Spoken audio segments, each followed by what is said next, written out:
บายดีมื้อนี้เจ๊ใหญ่ใจดีเด้อวันสิพาไปเลี้ยงบุฟเฟ่ต์ได้มื้อนี้นะ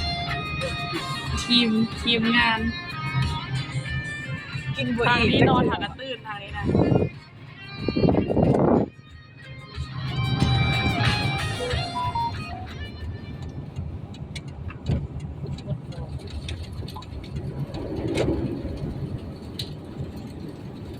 เจ๊ใหญ่ใจดีพา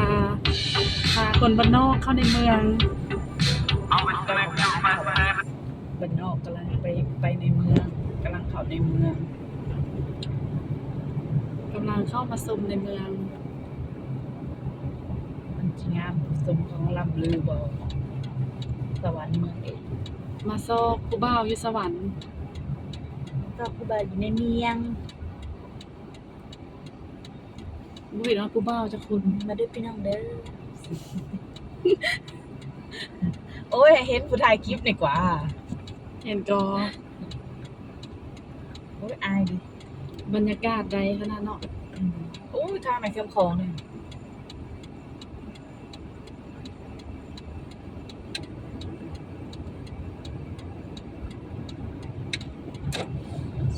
จอดรถก่อนเด้อที่นี้ มากินบุฟเฟ่ต์มีแต่ผู้อ้วน กินดีอยู่ดี ๆหมู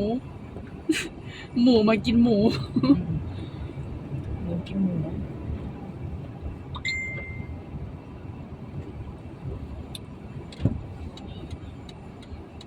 ฮอดแล้วแม่นบ่ฮอดแล้ว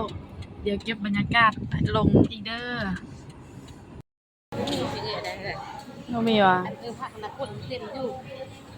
มีโอ้โหเด้ มาเด้อกินบุฟเฟ่ต์นำเดียวเด้อ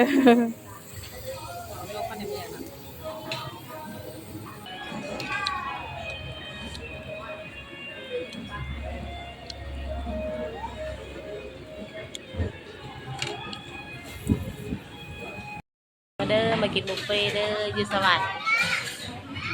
เจ๊ก้อยพาไปเลี้ยงเจ๊ใจดี มาเด้อกินบุฟเฟ่ต์นำเดียวเด้อ มาเด้อกินบุฟเฟ่จ้าอร่อยแซ่บเวอร์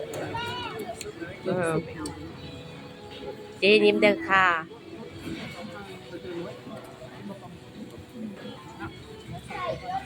อร่อยมากๆเลยคิวเด้อไปตำพร้อมเด้อเอากินสิทายเถอะ